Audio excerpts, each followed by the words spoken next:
So, it's been a long time since we sat down.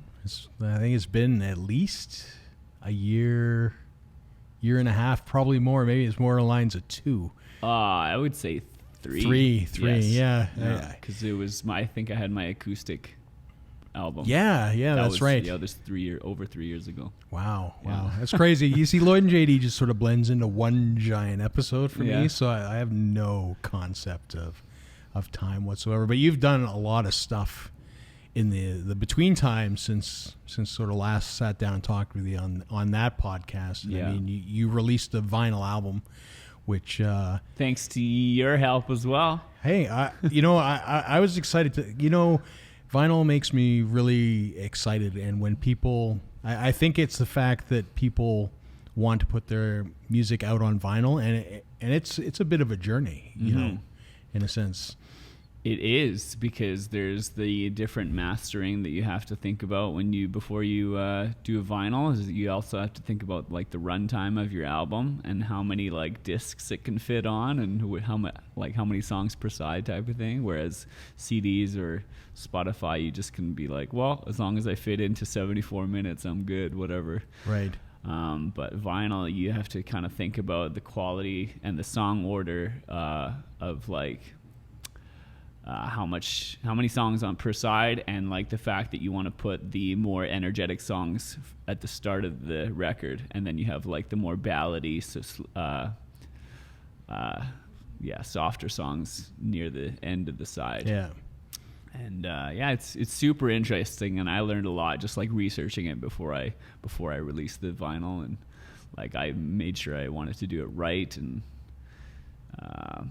I think it turned out really good. And like I was kind of hinting at, I did the Indiegogo campaign, which was awesome, and you guys helped me out there, and a lot of people helped me out to raise the money, because vinyl is not cheap to do in this day and age. I don't know if it ever was, but like relatively to Spotify and CDs, I would say it's cost prohibitive, and I mean, when I saw that you were doing a vinyl album, I'm like, I just have to support at that point, right? Because to me, it's like you had a plan and you knew what you wanted to do. And I mean, sometimes in this day and age, people record one song and it's out. And then 6 months later, another song comes out. And I'm not saying there's anything wrong with that, but it's, it's not a fully thought out front to back. And I feel sometimes, music misses that a little bit, Yeah, totally. I mean, it is something that I've thought about before, because I've released previous albums, and like my last album I did was like,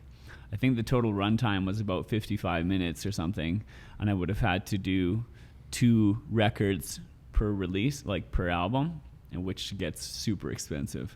And so like it's in the back of my mind, and then when this album was kind of like forming, and the song I wrote for my dad, Play That Song Again, which is all about records and listening to songs that remind me of him, and like it just felt like the perfect time to release a vinyl.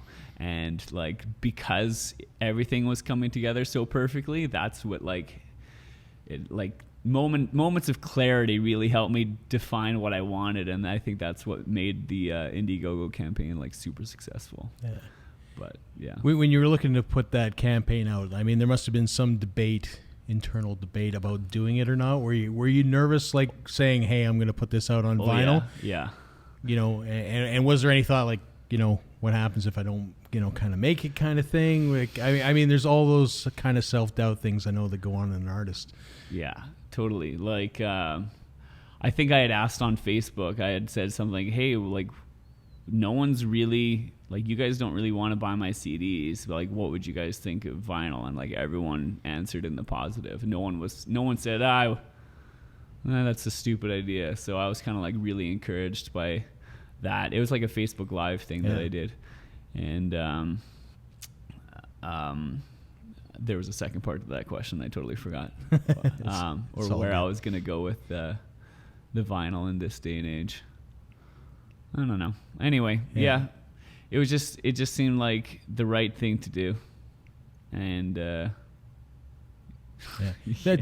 be honest, I mean, if you'd said, "Hey, I'm gonna go fund me a CD," probably wouldn't have been in, to be honest. No. You know, to be frank, but the vinyl was the deal for me, and then it was, you know, I think it was actually at Scott Bennett's birthday that I finally got my grubby little paws on it. And yeah, I mean, that wasn't too long after the actual album release, so yeah. I think you only had to wait 5 days or something. Yeah, no, I know. It's not like it wasn't an eternity, but you know, once I finally got my hands on it, I actually went home that night, listened to it front to back, awesome. And you know, it's it's a great album, you know, and I think, you know, you put a lot of thought into it, like you indicated, and you know, what I like is that you line up those, you know, when you put it together, you put those songs in a very specific order, you know, to sort of play through, and I like seeing that song selection because it kind of gives you a little bit more insight, I think, into.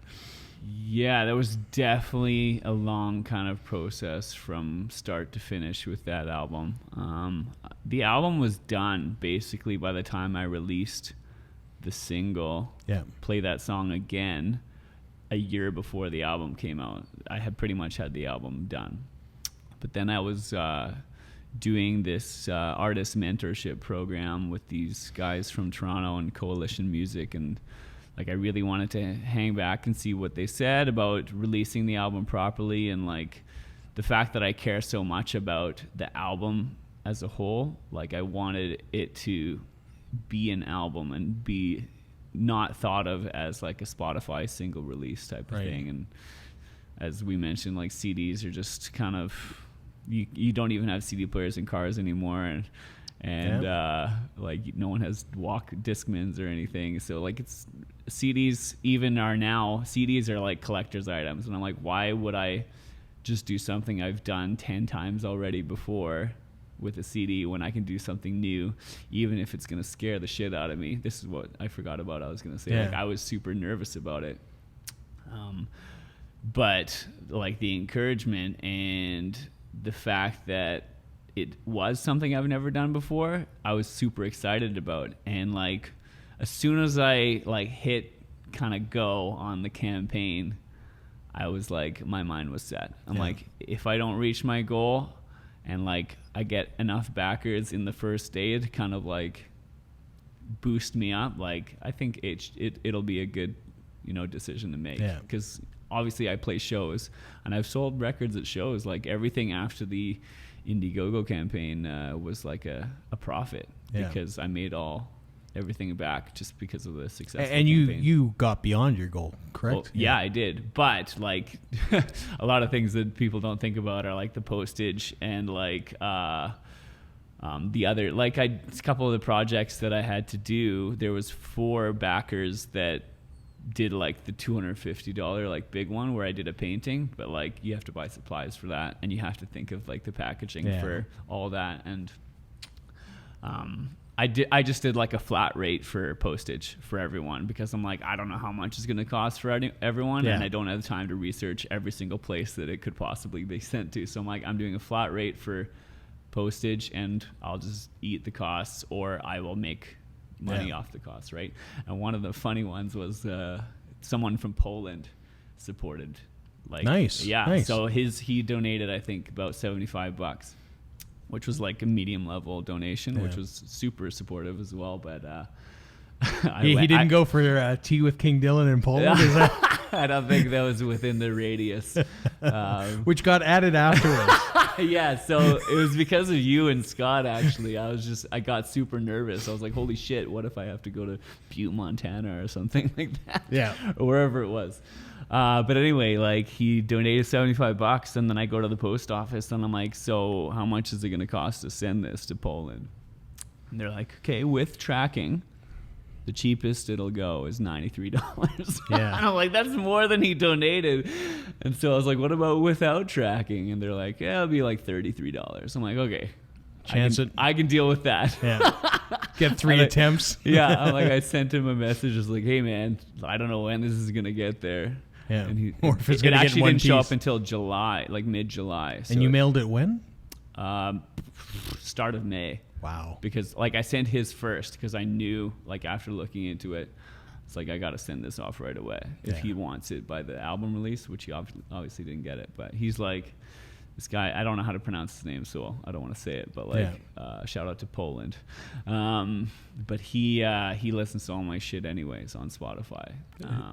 How do you find that? He found me through, this fucking track from like 2006 that some guy, random dude, had found this song that we did from 2006 and put it on YouTube.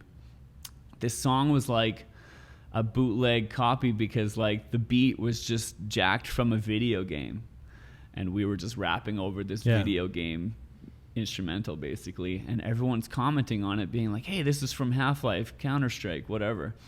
I don't know the actual video game, but I think this is Half-Life, Counter-Strike or something like that. And so like we got a numerous amount of views just because of the fact it was related to this video game, and he found us because of that, because he played that game. And he's like an instant fan, I guess. Well, meanwhile, all these other people are like, you stole this from Counter-Strike. I was like, just a beat. Just a beat we were rapping to. Isn't that the rap game, though? Yeah. You just steal the beats? I mean... Yeah, that happens a lot, for sure. But steal the beats, buy the beats. Yeah, there's numerous ways that some rappers go about getting their beats, and it doesn't... Yeah, it's a really struggle for me to kind of comprehend sometimes, because these guys... Either they don't know someone who makes beats, or they refuse to pay for beats to have as their own songs, so they just like rap over other people's stuff that's already been done, so it's free. Because some people don't understand that you have to put money in to, make money, I guess. I don't know. And then if it ever makes it, you've got yourself a huge problem. Like, I mean, if you look at, I guess kind of the case that would be the case for rap would be Vanilla Ice taking that bass line from Queen, like nobody was gonna notice that probably. Well, back in those days, I think it was very commonplace to just jack a beat and put like a different drum over it or something like that, and like MC Hammer did it, freaking Vanilla Ice did it, and that was kind of what made rap become popular, is because people were like, oh, I've heard this beat before, and these dudes are rapping over it. Yeah. It's kind of cool. But then, like, early 90s, they started getting in trouble for all that, and, they started losing all their money. Yeah. But even still, like, Dr. Dre samples a lot, and he's, like, a legendary producer. He just, like, goes about it the right way, though. Yeah. Right? And he has money. So that helps him go about it the right way. Yeah. But I always think it's interesting because, like, I grew up making music, and I like to just create something that's my own. Yeah. Like, how can you... It's hard for me to be proud of something if it's not, like, mine, right? Like, I'm not going to steal the Mona Lisa and, like, draw a mustache on it and be like, this is a new art piece. That'd be very Banksy of you. Yeah. But you know what I mean, though. I think music is a lot different because you want to, like, feel what you're creating, and if you can't change the beat around... And you do... pretty much everything, and that's what really honestly impresses me about what you do. You produce everything front to back. You're doing your own music videos. Mm-hmm. You are producing those, filming those, recording those, editing those. Doing all that kind of stuff, and to a high caliber. To your credit, because a lot of times people, they're like, I can do this, and then it's it's kind of like, yeah, but your stuff is it's spot on. When the stars burn out, I mean that's a phenomenal video. Thank you. I watch that, honest to God, probably if you look at your YouTube statistics, the 2-3 times a day kind of thing. Right. That's me. Excellent. I'm the other one. Yeah, I'm the other view. It's more people should be doing that. I mean, it's a great video, and if you I caught some photographs of behind the scenes and where you did it, and the set that you had for it. Right. And I mean, the production value that came out of that, considering what you were using, is absolutely phenomenal. I tip my hat to that. It's you put it in for the Junos as well, did you not? Yeah, I did actually. Like at the end of the day, I know I made like this rant on Facebook about it costing so much to kind of submit to the Junos, but at the end of the day, you're getting more eyes on your video. People who may or may not be like, hey, I'm going to show this to someone even if it doesn't get nominated. Like, hey, this is a cool video. Maybe I'll share it with a buddy who might like it or a friend who might like it. And it's 11 more views. It's a joke that I'm making, but like it's got a couple thousand views on it. I mean, you know. Yeah, it's almost at 2,000 on YouTube, but then I think I also have another 2 or 3 on Facebook. I don't know. Yeah. But yeah, it's funny how you say like, yeah, they're spot on and whatever, but the fact that I do it all myself is like, I think that's the reason why I feel like they have to be a bit more spot on now. Yeah. It's because like I've been doing this for 20 years, and when I started, they were not spot on. No, and nobody's going to be spot on right at the beginning unless you're an absolute genius, and those people are few and far between. But I mean, I don't think a lot of people would dedicate the time that you do as a complete package. And again, you know, it's just, I think you do a phenomenal job of, you know, packaging yourself, whether it's, you know, CDs, records, music videos, even your social media presence. And I get the inkling that you maybe not the fondest guy of social media at times, but you play a good game. You know, it's you have it down, and you're really good at promoting, and you know. Thanks. You do a lot of cool things, you know. Am I right in that? Oh yeah, you're definitely right with that assumption. Sometimes social media it's like what is it? How do you describe it? It's not like an addiction. It's like a bad relationship that, you know, teases you with positivity every now and then most of the time it's just like, fuck you. Yeah. It's like, no, you want some of this, you got to do this and this and this and this and this and this and this and this, and you're like, yeah, I want that. And they convince you that that's what you want to do. They convince you want to be like successful on social media. It's like, yo, you want to get likes, you got to do this if you want to get likes, and you want to do this.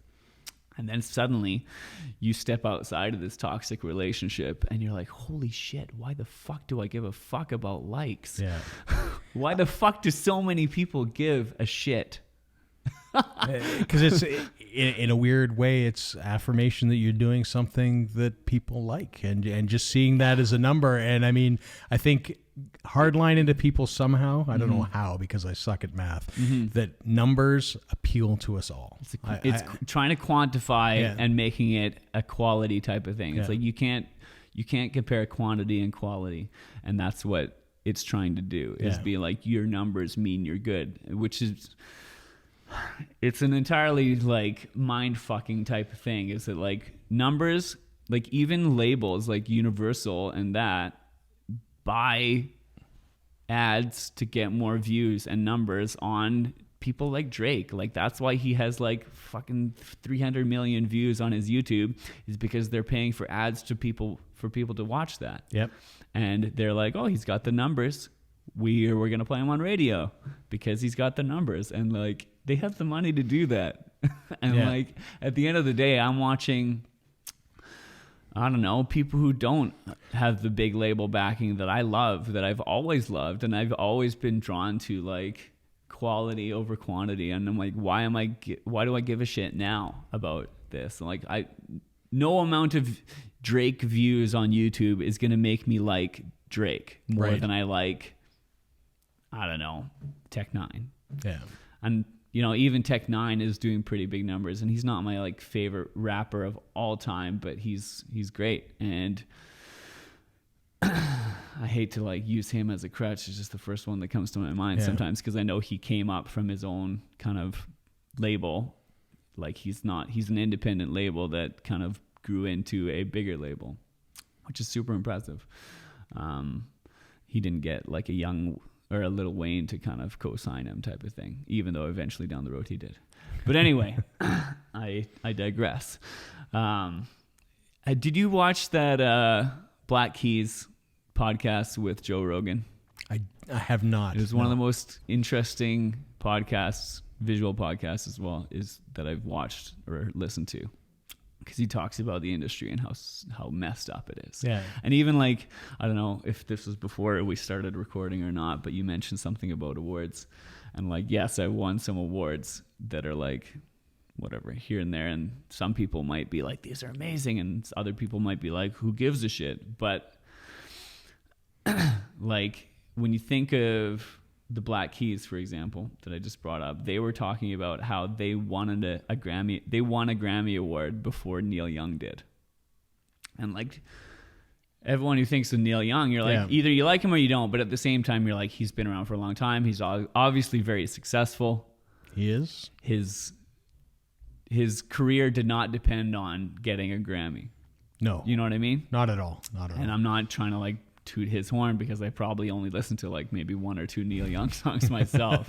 But at the end of the day, I'm like, yeah, he's a successful artist. And that is kind of interesting to hear that the Black Keys, who came out in like the mid 2000 or 2010-ish. Yeah. It's when they started picking up steam for sure. Around then, like won a Grammy before him. And it's unreal because people try to quantify, oh, like you won an award, that means you're better. I'm like, nah, look, it doesn't mean anything. Yeah. It means I've accomplished something that I'm proud of, but that doesn't mean that you should be less proud of anything that you've ever done. Yeah. You know what I mean? And I had a few people come up to me after like I won the award for Untouchable and be like, oh man, like that's so cool. Like you must be like, I wish my video could beat yours or whatever. I'm like, but again, that's another great produced video. I mean, the amount of time and animation that went into that video, and for anybody who hasn't watched it, it is a giant Lego the extravaganza. The Untouchable video. And even me, like I look back at that video and I was like, ugh, I could have done this so much better. Right. But even so, with the When the Stars Burn Out video, I did try and kind of like do it better for the Lego scenes. Yeah. I don't know if you noticed that, but like I tried to like make it a bit smoother and like just the focus of it all a little bit more smooth. And I think I'm happier with the When the Stars Burn Out video than I am with Untouchable, just because of the overall kind of connection. And Untouchable was a lot of like, okay, I'm going to do this scene. Oh, maybe it'll fit in this spot. I'm going to do this ghost scene of these two ghosts kind of dancing to the song, and then I'll put it in this spot. So it was a very kind of a hack job learning experience. But like the fact that I did do research before doing the Lego video really helped.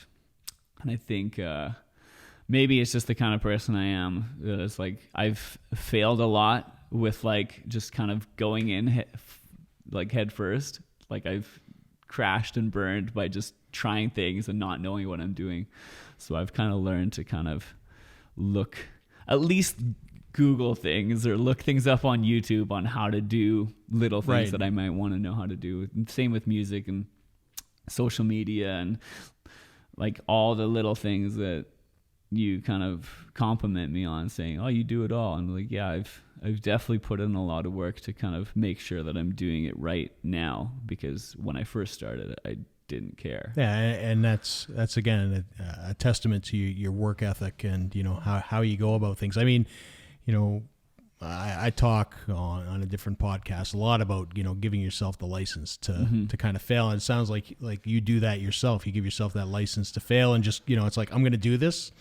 And, you know, I might, you know, land head first, or I might land, you know, kind of sideways, or I might land completely on my feet. It doesn't ultimately, you know, at least you're going out and doing it. And I think sometimes, you know, people don't realize it's like baseball too. I mean, you know, you don't always hit the ball out of the park, but you know, every time you get up to the plate, you do have that opportunity to do it. And if you don't bat, you don't hit, right? So yeah, well, it's like you and your photography. You have to just sometimes go out and start shooting. Things, right? Like you don't know exactly what you're going to shoot yet, but you're like, I have to do something. But the fact is that you have learned your camera, or at least you're learning your camera when you go out and do this type of thing. You're not just like click, click, click, click. Oh, these all suck. You know what I mean? Well, maybe you are. Maybe some days are like that. I get that. Every day feels like that. But, you know, there's some days, and you're right. Some days you walk out there and you're like, this is not working out how I planned it. You know, you have a plan in your head. And I mean, I've shot thousands of shows, and it's, you know, some days you still, you know, it's just kind of like, it's not going well. Yeah. But somehow you manage to pull it off, you know. But, you know, again, it's if you didn't try, or if you didn't go, or you just said, "Oh, I can't do this," and walk away, then you really fail, and you're not learning anything from your mistakes. Yeah, I feel like something that I've learned a lot in my 30s is that like you have to like know the rules to be able to break the rules, and it applies to like everything. Like you have to know your camera to be able to use it in ways that people have never used it before. Yeah. If that makes sense. Yeah, it makes complete sense. And like I think with like Lego, I played with Lego for years. I understand like and I've like I know how Lego works, and I know that it's only gonna whatever. So there was days when I was frustrated, but at the same time, as like there were some scenes that I thought were really cool in the Untouchable video that like I don't normally see in like the Lego stop motion videos. Like usually it's just like a camera here and a camera there, and they're like both pointed at the set, and they have their action. But like I wanted to shoot it like it was like real people. And like obviously I saw the Lego movie, and they're like, "Oh, this is shot like a movie." Yeah. Like they shot it as if these are people, not just some stop motion thing that's whatever. So like you have the close-ups of like someone falling, and it's like just the Lego guy and the background is moving. Yeah. So I tried to do that with my videos as well, and it's just like knowing how like the fundamentals work. Yeah. And you have to, like, a lot of people say, "Oh, how'd you do that? Like that's so cool that you like put in the time and effort to do that." It's like there's so much more to it than just me putting in 450 hours to do this. There was like years of like playing Lego. There's like years of shooting cameras, and there's like just man. Sometimes I get frustrated when people say like, "I wish I could do that. I wish I could sing like you." And it's like, I practiced for fucking like 20 years. I used to suck so bad. And like, it's not like, "Oh, I wish I could just do that." It's like, there's a lot of times you just have to go out and do stuff, and you have to learn as you're doing it, and you have to just fucking put in the time. And yeah, that's the biggest thing when people talk to me about like the Lego video. It's like, I wish you could have done that for me. Like someone asked me after I put out the video, they're like, "How much for you to do a Lego video for me?" And I was like, $6,000. I don't know. That's good. I'm like, that's pretty cheap. I was like, I don't know, $6,000. And he's like, "Oh, what?" You've probably just gained a whole bunch of contracts here. Like, it'd be like, "Is that $6,000?" No, that's not a binding contract or the going rate. Yeah, it's the rate within the radius of Calgary. The rates went up after I won some awards. But anyway, it's like, like people just don't understand. I'm not just gonna whip this up for someone else. Yeah, this is like my passion, and this is what I want to do. Yeah, I like that as well. You include your passion in a lot of things. I mean, Lego's kind of, goes across. I mean, you've had it in numerous videos as well. When you had your Kickstarter, you decided to put together your own King Dylan army, per se. Yeah. I think that was because of the Untouchable video, though. Like, a lot of people kind of started associating Lego with me, and they started tagging me in Lego memes and things like that. Yeah. And so I was like, well, if this is my thing now, I might as well ride the wave, So you're riding the wave of that, but not the T-Rex inflatable suits? So many people have used you don't want to see a video of a T-Rex race in inflatable suits? I can send you that right now. I got the phone here. Okay, here's the thing. Like, my status said they're not that funny. That doesn't mean I don't think they're like interesting or worthwhile, but people are like, "Ha ha ha, that's hilarious." I'm like, how is it hilarious? When people just start using big adjectives for like anything, they're like, "That's amazing." It's like, someone just made a cookie. It's like, that's not amazing. That's good. That's great. And I think it was either Bill Burr or someone was saying this exact thing. They're like, sometimes people just hyperbolize like everything. Like, that's the most amazing thing I've ever seen. And like the internet is the worst, because they'll just be like, "You're never gonna believe when this happened." It's like, "This is the best freestyle I've ever heard. When I heard this, my jaw dropped." I'm like, People are just so over the top these days, or maybe it's just they're coming out because it's the internet. But regardless, I think it might be a little bit of the internet. I like using the word amazing personally in the internet because it's just, and I like exclamation points for whatever reason.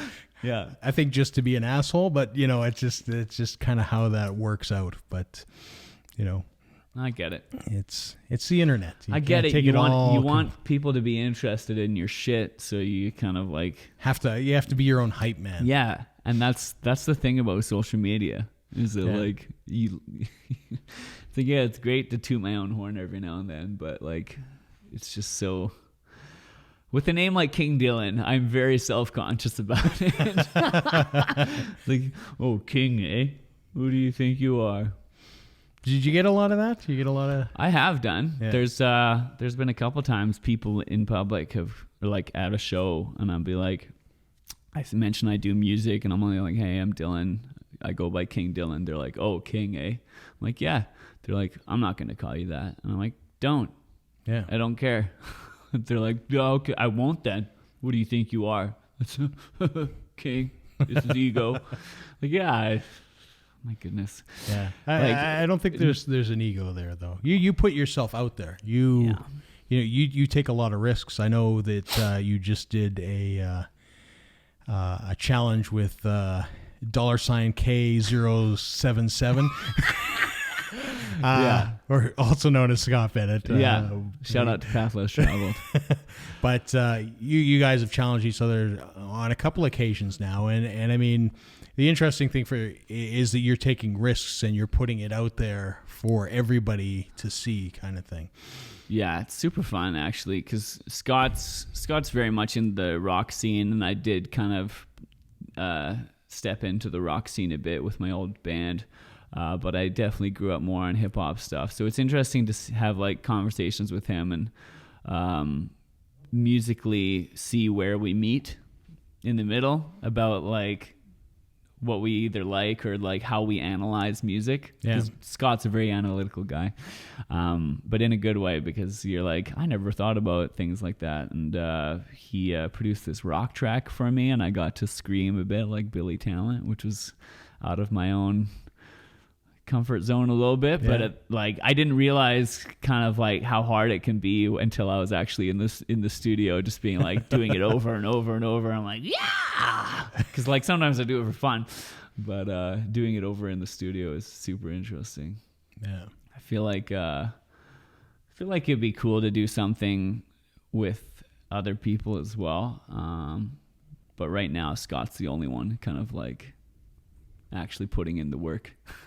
Yeah. Well, I mean, it's exactly that. It's work, and it sort of deviates from probably, because I assume that you're working on stuff now.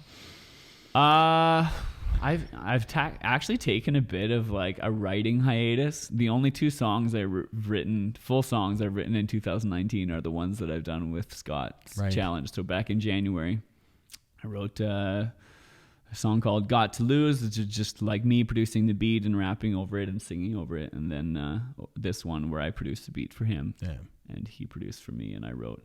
Everything in between has just been like promoting my album and like shooting videos and coming up with ideas and playing shows.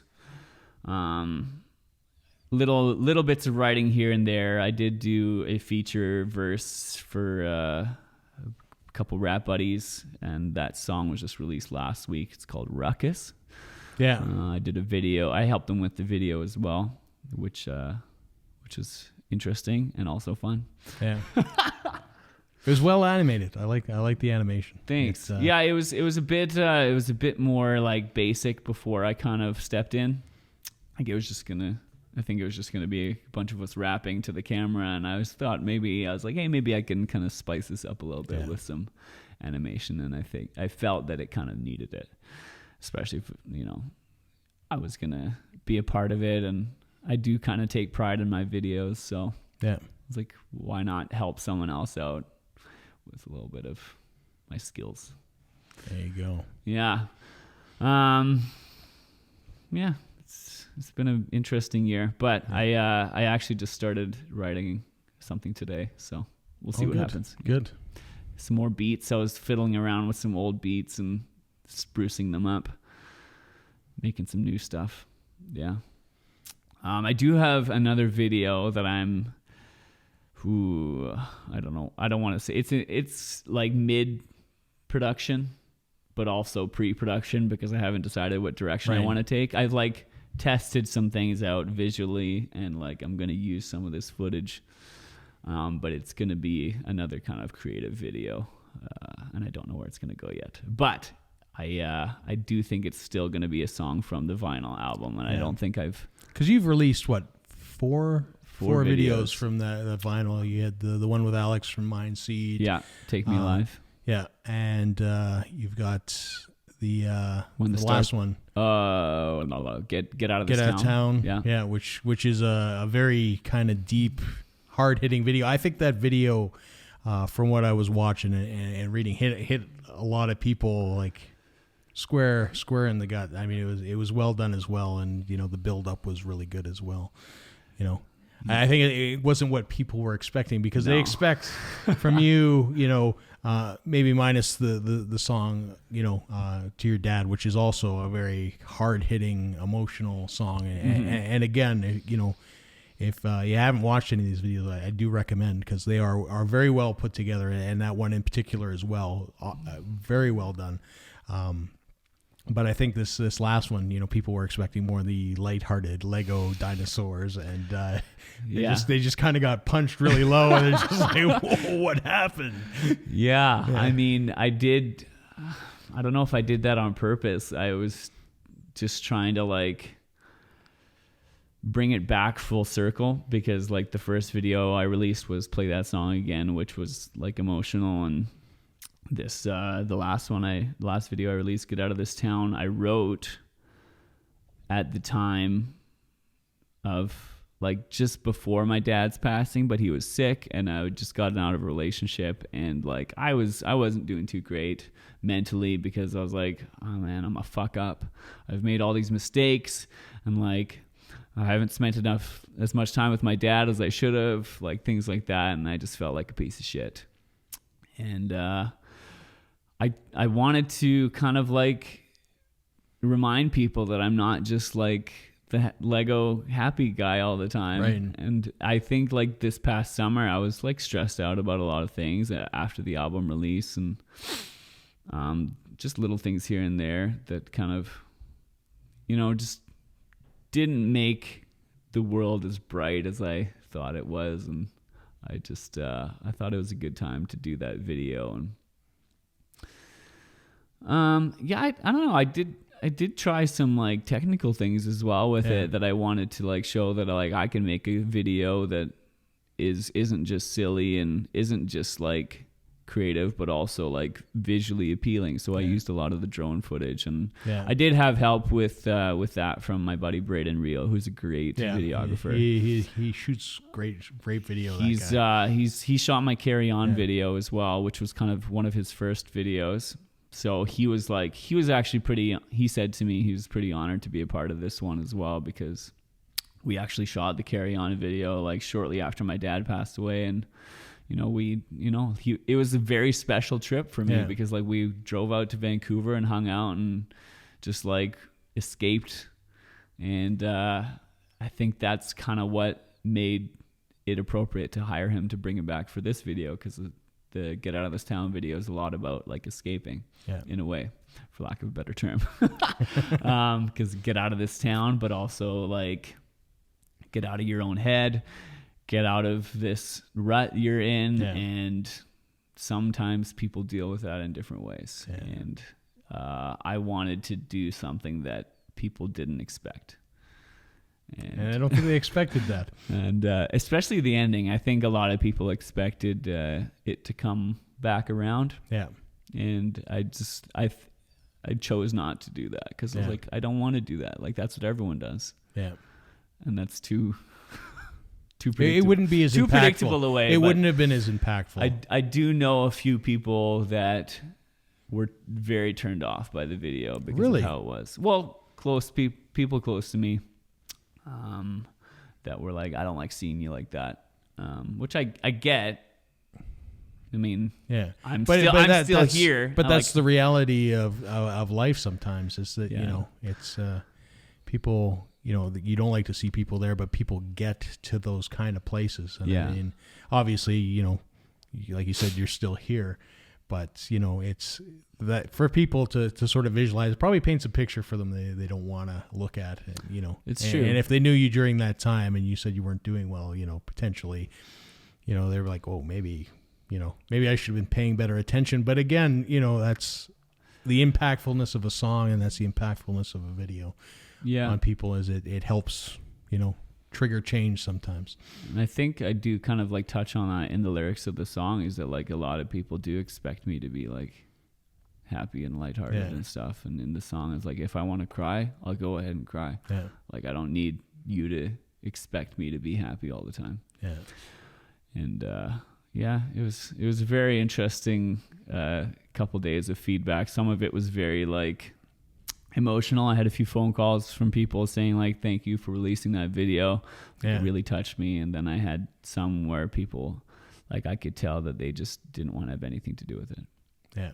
Which is fair. You're going to get that when you release a controversial type video. But the next video I'm working on is a bit more on the creative.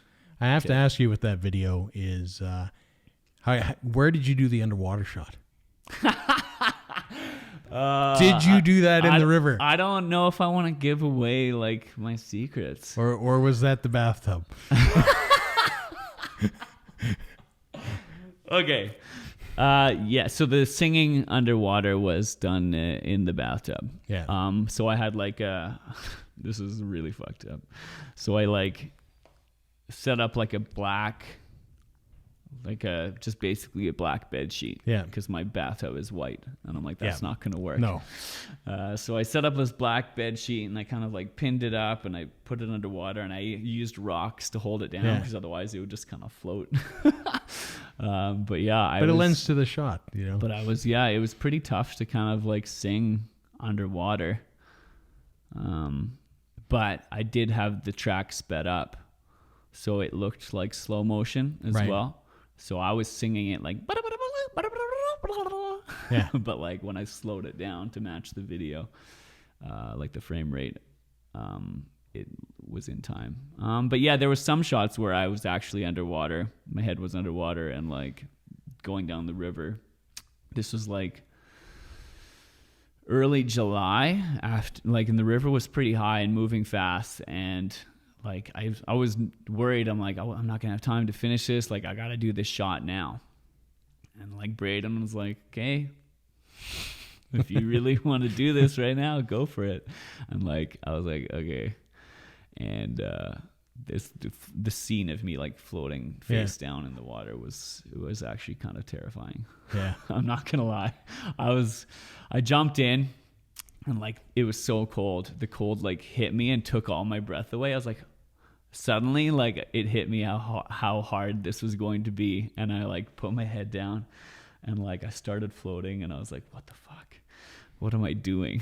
Yeah. And like suddenly I had this fear of hitting a rock, and like my buddy, one of my good buddies, went to Colombia and got into a bad whitewater rafting accident and like took a chunk out of his leg, and he got like a serious bacterial infection. So he's missing like, his leg was threatened to be cut off type of thing. So this is going through my head before I jumped in the water. This isn't Colombia, and it wasn't whitewater rafting, but at the same time, it was a little scary to be underwater for, I don't know how long I was under, maybe a minute, even just a minute. And I'm sure you guys were, because you like, never know, like what up if there with the safety precautions. So you ran like a safety line across the river just in case you got swept. And that's right. You had divers on standby just in case. Yeah. Braden was there. Braden was there. He had a phone. He was going to call. Yeah. King Dylan just got swept away. Yeah. Well, I mean, it was the Bow River, so wasn't too crazy. Yeah, but it has its moments. It does have its moments, and there's this one spot that I kind of picked because it has a moment that I kind of liked visually, and didn't have like houses in the background. It was a bit of like editing trickery, but also like I have to use what I got because I'm not going to redo this shot. I don't want to redo this shot. So it was lots of the videos that I do, like I kind of like, okay, we'll see what I got and we'll see what I can kind of put together from this. And like it usually works out, or I have to go back and do like 100 reshoots, which actually for this video I did do a number of reshoots. And I don't know if you noticed my hair kind of growing in different in different spots, but yeah, that's that happens, and that definitely happens. That's why they have continuity editors on film, because all those things to some people matter. But I mean, in a video, you're not really gonna notice. Yeah, I'm sure people are not going continuity error. Yeah, it's true. I'm like, despite like everything that I'm talking about, it's like I'm really happy with the videos that I put out, so I'm not trying to take away from that. But like one day I just want to like shoot a video that only takes one day to shoot and just be like happy with it. And like, that's a tough bill. That is a really tough bill. I think that's what most people think, is a video takes a whole of a day, and you're done, and that's just not. Yeah, that's not experienced. It's not realistic whatsoever, Yeah. And reshoots are definitely a thing, and there's a whole bunch of stuff, and but a lot of people are on budgetary crunches and all sorts of stuff. So I mean, it's good that you spend the time on it, because again, it shows in the end that you spend the time, making sure that they are what they are. Interesting that I bring up the underwater thing, because Braden and I made a joke after we shot that, and he's the one that shot my Carry On video, and in the Carry On video I jumped into a waterfall. But the funny story about it is that like I get out and I'm like, man, I gotta stop shooting videos with you because I almost die, and like it's my own fault. I jump into these waters, but like I almost drown in every single video that I shoot with you. So this in the Carry On video, we went to Moyi Falls, and like we're walking up the path to get there. It's like a couple kilometer hike, and this guy who's on like a quad, he stops us. He's like, "Hey, where are you guys going?" We're like, "Oh, we're gonna go jump off the waterfall." He's like, "Oh, cool. Just so you know, a girl died there 5 days ago." And suddenly I was like pissing my pants, because like the plan was for me to jump into the waterfall, and we'd planned it out, and like we'd seen videos of the waterfall, so we're like, yeah, we can do it. But I'm not a big waterfall jumper. It was super fun, but I was just pissing my pants so hard, because like I was like, okay, what happened? They were like, oh yeah, she got swept under the waterfall after she jumped in, and she couldn't swim. Like, so she couldn't swim, or like the waterfall was too like powerful. They're like, oh no, the waterfall should be fine, but like just so you know. I'm like, I'm gonna do it. Still gonna do it. I think I'm a pretty good swimmer. Like, and this is the same thing when I was shooting Get Out of This Town. I'm like, I'm a pretty good swimmer. I think I can do this. But like I said, as soon as I jumped in, my breath was taken away because it was so fucking cold. Yeah. And same thing when I jumped into the waterfall. Like, I jumped in, and first things first, like my fucking my childa slapped the water. It was stinging so fucking hard. So like I was like, but also it was super cold and my breath was taken away. I was like, holy crap, like, oh, no wonder this girl just probably got shock and like didn't know what to do. But like, I mean, I have my bronze cross and swimming stuff. So. What are you laughing at? Bronze cross. I don't know. It's like a swimming level, like not quite lifeguard. But it's it means you could maybe swim across the pool 10 times, tread in water for 5 minutes. I don't know. I don't remember. This is a long time ago. But I'm not a weak swimmer, is what I'm trying to say. Good Lord. He's calling me out on my swim levels. Yeah. I got past bluefish. I got past whitefish. Anyway. Well, obviously strong enough not to get swept under the no, I don't think most people would, but at the same time, in the back of my head, I was like, I can do this, I can do this. But it's just timing, also right? pissing my pants, just like, this girl died 5 days ago, and I'm jumping into this fucking waterfall, and I'm also jumping into the river, and Braden's like, you gotta stop doing this, man. There you go. Yeah. So you're working on stuff now. So what, another year before an album? Ooh. You figure? Yeah, I don't know. I might have some videos before in the early part of 2020 if this one that I'm working on comes to fruition. But also my group, the DC Show, our album actually got taken off Spotify by accident.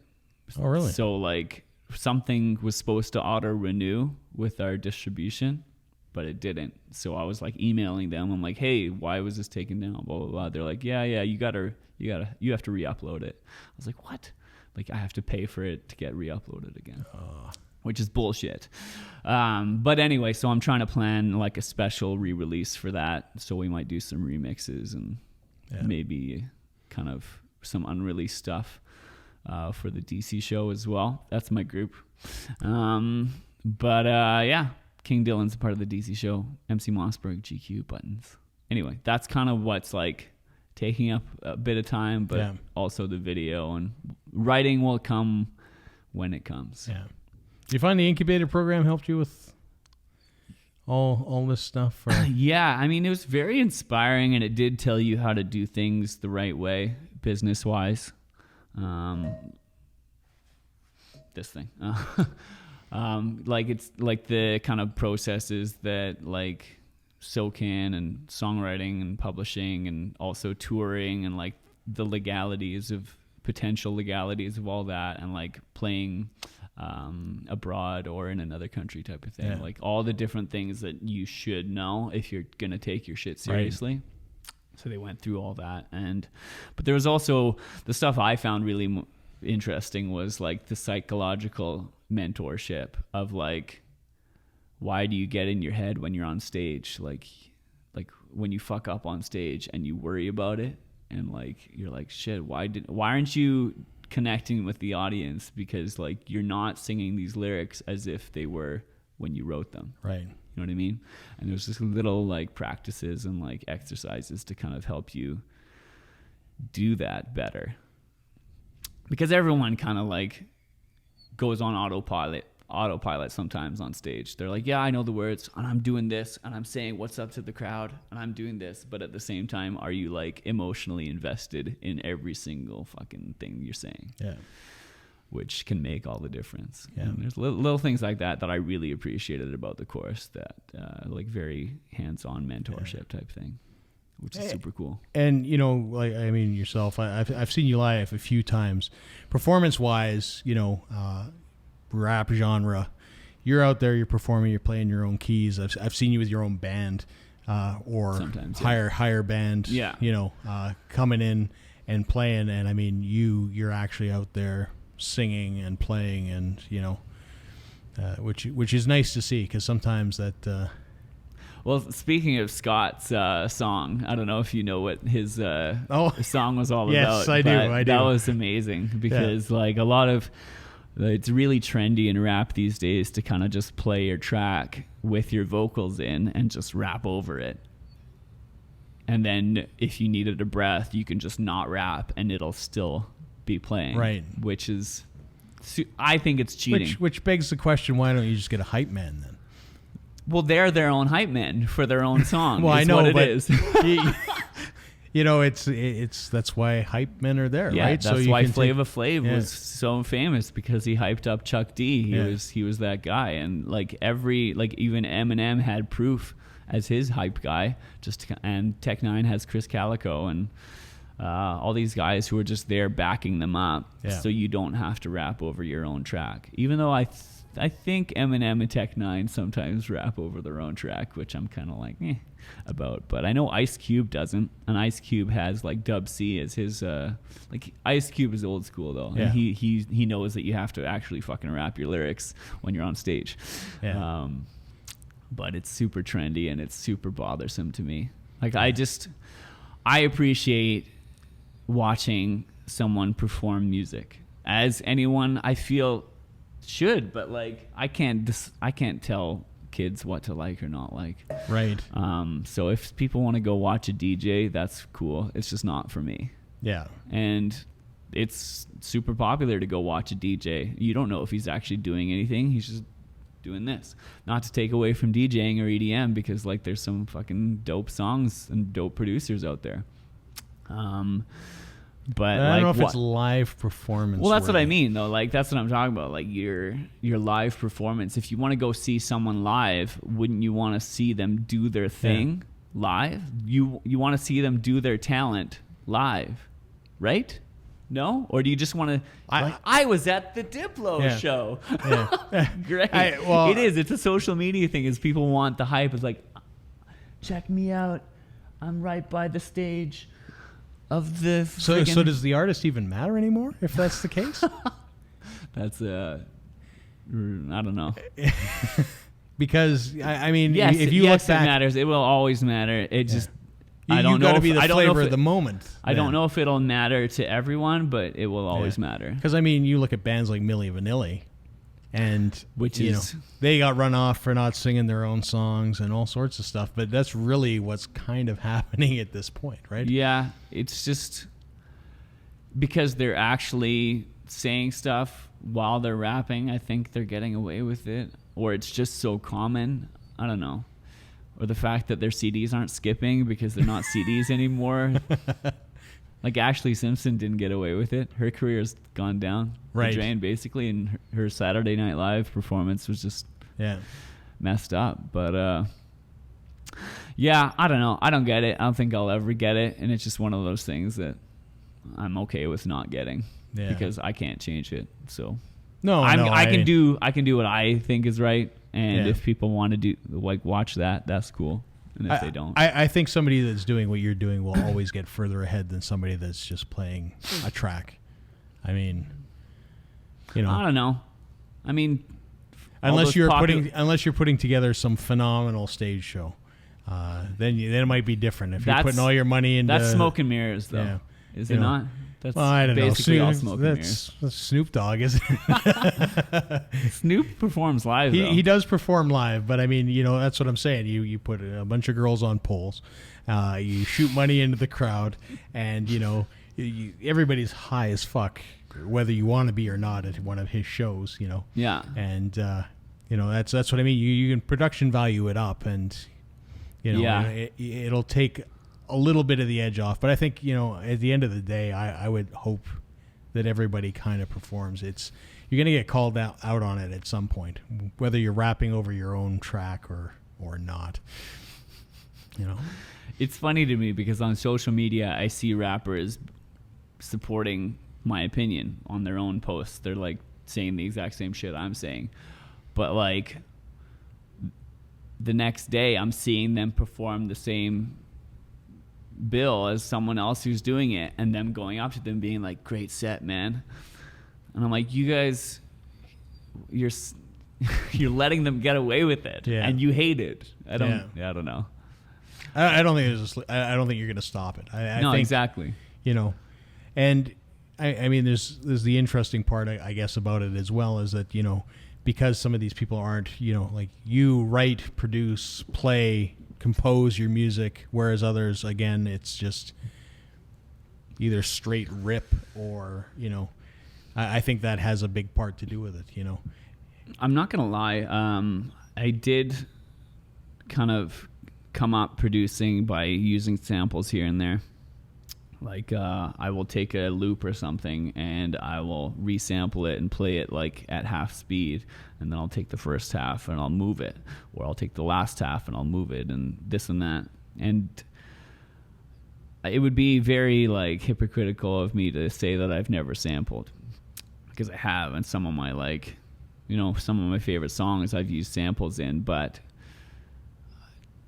I do think there's a talent in that, and I do think like I said Dr. Dre is an amazing producer, and he samples shit all the time. Sometimes he just straight up fucking takes an entire loop and just plays it and like adds a new drum beat over it, and like it sounds great and whatever. Like as long as you're making it your own in some way, I think that's cool. But I feel like live performance is an entirely different game, and I don't know where you find your creativity. If it's not in a live performance, why are you performing live? Yeah. Like you need to, what is a live performance getting you if you're not performing live? You're getting all your like traction from Spotify and YouTube. Like why even bother performing live? Because you're not actually performing live. Like if you don't enjoy it enough to like actually do it. Yeah. Cause like a part of the fun for me is like, either writing so I can like perform it live, like because I know when I need to take a breath, for example, or I know that I need a break between a rap verse and me coming in with a chorus or whatever. And it's really fun for me to practice and play those songs live. And I don't get where the fun is for some people. Yeah. Like I don't think people, I guess it's hard for me to kind of like put emotions into people's minds, but like Scott Bennett, hey, shout out to Scott because we're talking about you a lot. I hope you watch this, but if you don't, that's cool. But Scott and I have had some conversations about where like you can tell when some people are just passionate about music, and like him and I are very passionate about music because like we love to perform it, we love to write it, we love to produce it, and we love to make it a thing. And you know, like there's some people I think who still in this day and age think that they're gonna get fucking rich and famous off of making hot rap tracks, and I don't get it. It's like don't crush my dream, man. Yes, the goal is to be successful and like make music like a job because then you can do it all full time. But if you're going for fucking, I'm gonna make the pop tracks because that's what sells, then you're just shooting yourself in the foot. And sometimes it fucking works for people, and that blows my mind. But other times, most of the time, in the local rap scene, it does not. Yeah. Very, very true. So you have to love your art. Yeah. And that's why I spend so much time doing shit and making it my own. Yeah. I think that's a good point to wrap it up. Love your art. Mm-hmm. I just want to say thanks for coming on, being the first guest on the show. Number one. Yeah. So appreciate that. All that matters is being so number much. One. Best place to find you is? I spend a lot of time on Instagram and Facebook. Yeah. Also YouTube, because I think you'll find the biggest gems you'll want to see on YouTube of mine. But I usually share all that shit on Instagram and Facebook. So if you're just looking to get some King Dylan shit, go to YouTube, type in King Dylan, that's Dylan. And maybe start with a Lego video. So look up King Dylan Lego and see where that channel takes you. Yeah. And if you can, pick up his vinyl album because it is well worth it. Thank you. And again, your stuff is phenomenal. Thanks again for coming in. That's all we have time for this week. I'm excited for our next guest as well. So we will be talking to Fred Durst next week, and we will catch you all later. Actually? Really? I laugh, but I don't know. Well, we'll talk to Fred about that, your reaction. At The Real King Dill. You can check me out. And actually, Fred Durst, have you seen his Instagram? It's like station wagons. Yeah. So great. We'll ask him about that. Thanks for having me. All right. See ya.